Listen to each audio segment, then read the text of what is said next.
introduction. Good morning. We're changing, obviously, the species to New World camelids, and this will be specifically on alpacas. So the alpacas have to be shown annually, and there are different procedures how to restrain the animals. And at least in Europe, there is a controversial discussion going on animal welfare during this procedure, but there were no data. There were kind of a heated discussion just made up by subjective opinions which were not based on data. And this was the starting point for the study we did. And what we wanted to do to apply different methods to restrain the animals, and then after restraining, shearing them, and measure parameters assessing the stress level or the pain response. And we also, second part is behavior, but I'm not going to talk about this just for time reason. So, and we wanted to compare these methods and then trying to differentiate which impact has restraint alone and then shearing. So, just to introduce a little bit the methods we used, shearing the animals in a standing position is possibly widely used, at least in Europe. They can be used, as you can see here, put the animal in a kind of chute, which the shearers, they don't like it as you have all these metal bars here. They prefer to have them handled like this. So it's one or two extra person just restraining the animal during the procedure. In the discussion, the arguments pro is that the animals are kept in a standing position, which is considered more a physiological position, and this might result in limited or lesser stress. On the other hand, there are concerns about injury risk, and the animals may drop down just during the procedures. That's what they do when they have fear and stress. They just drop down, and long duration. So therefore, a second method, which is widely used in Germany at least, there's a mattress on the ground, as you can see here, and then the hind limbs, the front limbs and the hind limbs are just fixed by rope. They are in a sternal position, but they can't stand up, obviously, and there are some concerns about that this might result in injuries, just as the limbs, the front and hind limbs, are just pulled. And the shorter duration, this is something what people like, which have larger herd, and this is a reliable, considered as a very reliable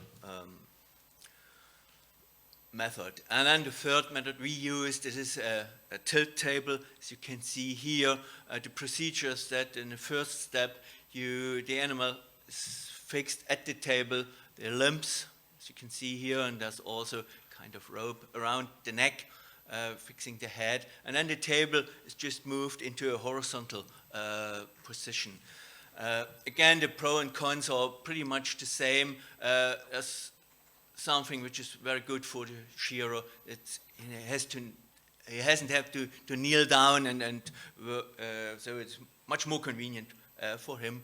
But again, the concerns are that there's a high stress level as the animal is put in a non-physiological position. So these are our hypotheses that all methods independently, which one is result in a stress response, and that both fixation and shearing, they just interfere and overlap each other.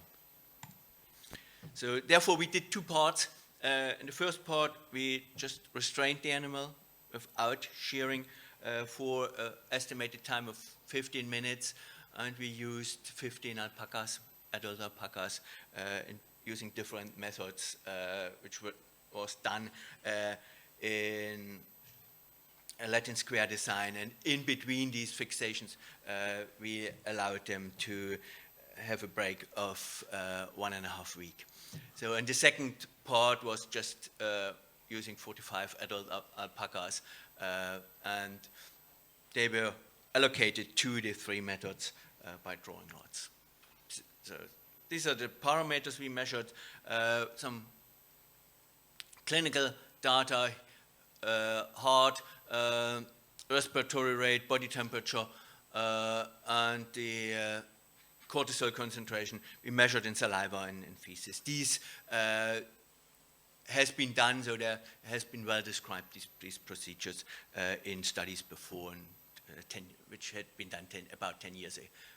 We measured the duration of the shearing and counted the injuries. There are some other parameters which we measured, but I'm not going to present this today. So heart rate, we're coming to the part 1 results, so just fixation of the animals alone. So there were insignificant changes of the heart rate and all the fluctuation of all these 3 parameters, respiratory rate, body temperature, were within physiological ranges, and there were no differences between the methods.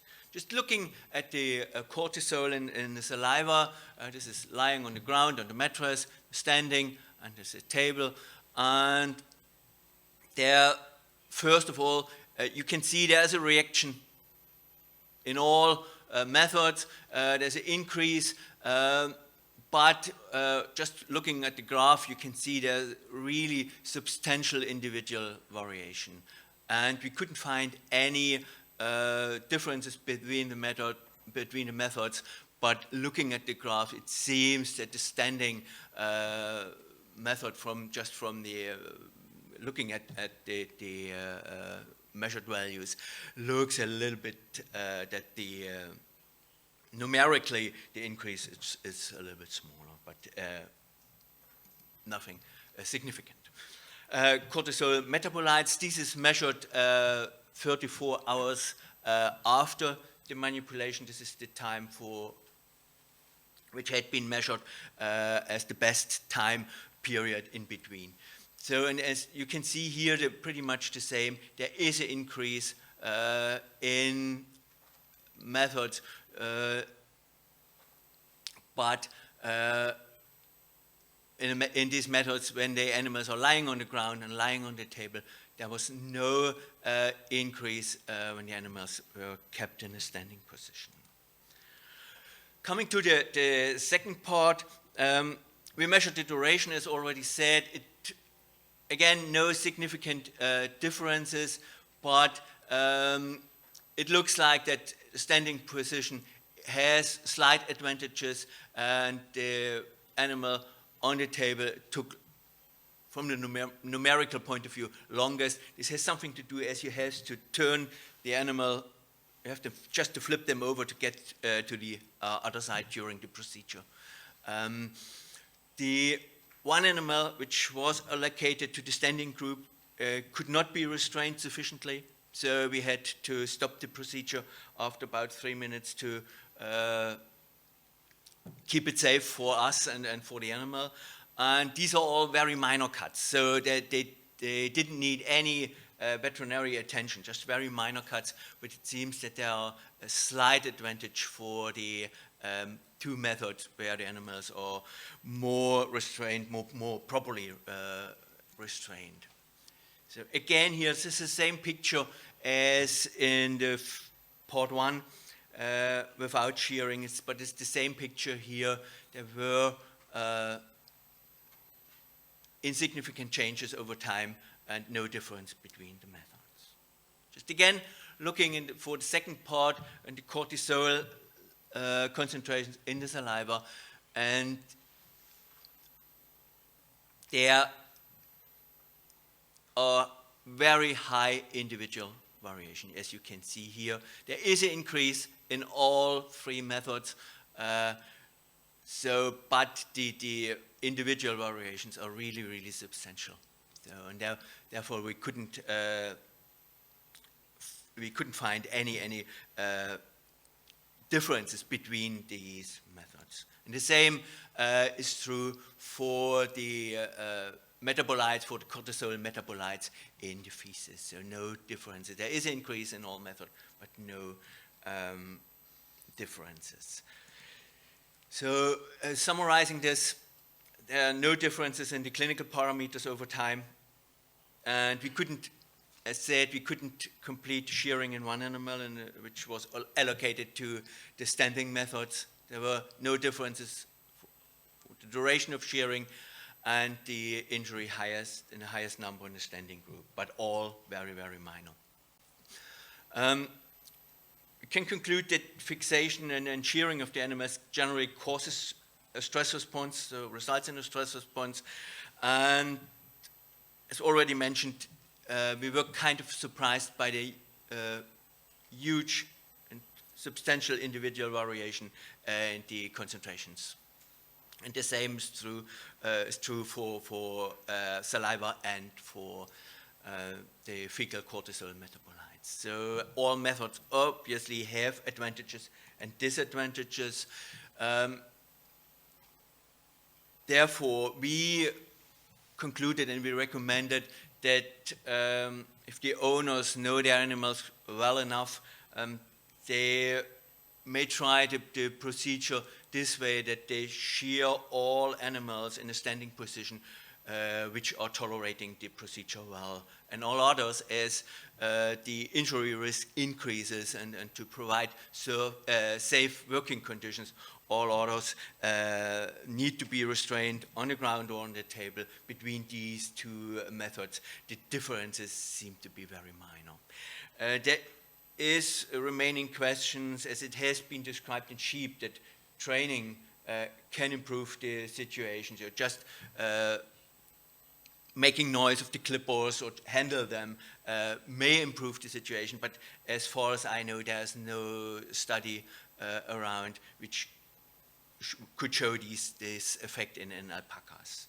So this is what I have for my first presentation. I'd like to thank the Alpaca Breeding Association and the Austrian Buiatrics Association for financing the study, and this has already been published end of last year on a veterinary record for all of you which want to go into more details. Thank you very much. Thank you very much.